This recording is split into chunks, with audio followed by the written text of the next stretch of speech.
15 मार्च को हिरासत में लिए गए 313 अभ्यर्थी।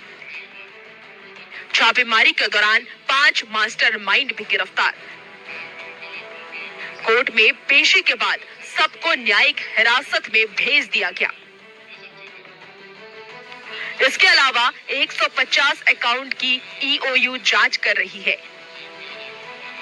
इस सभी अकाउंट से पैसे का लेन देन किया गया है। 300 मोबाइल नंबर किया गया है डंप। इन सभी मोबाइल नंबर की भी जांच हो रही है। वहीं दूसरी ओर बीपीएससी भी हाई लेवल मीटिंग कर पूरे मामले पर नजर बनाए हुए है। के पेपर लीक को लेकर 15 मार्च को शिक्षक बहाली की परीक्षा हुई। पेपर 14 मार्च को ही लीक हो गया था। प्रश्न पत्र का मिलान किया गया तो प्रश्न पत्र जो है वो हूबहू एक जैसे ही पाए गए। यानी कि जो पेपर लीक हुआ वो और जिन परीक्षाओं में बैठे अभ्यर्थियों के पास पेपर पहुंचा वो हूबहू एक ही थे।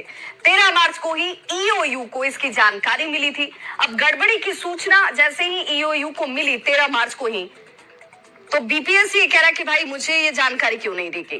प्रश्न पत्र पेन ड्राइव में 14 मार्च को ही उपलब्ध करा दिए गए थे।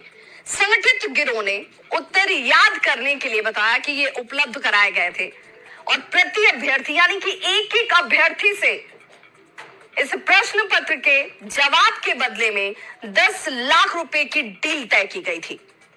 इसके लिखित साक्ष्य भी ईओयू के पास उपलब्ध है। जानकारी के बाद बिहार ईओयू हजारीबाग पुलिस के साथ मिलकर दबिश देती है और हजारीबाग से ही 5 मास्टरमाइंड को गिरफ्तार भी किया गया। हजारीबाग की होटल में ये सभी के सभी परीक्षार्थी जो हैं वो ठहरे हुए थे। प्रश्न पत्र देकर हल करवा रहे थे ये सॉल्वर गैंग के जो सभी लोग यहाँ मौजूद थे। झारखंड से गिरफ्तार 313 अभ्यर्थियों को पटना लाया गया। पटना लाने के बाद इन सभी को बसों में भरकर जब पटना पहुंचाया गया तो ये गिरफ्तार अभ्यर्थियों को सबसे पहले सिविल कोर्ट में पेश किया गया।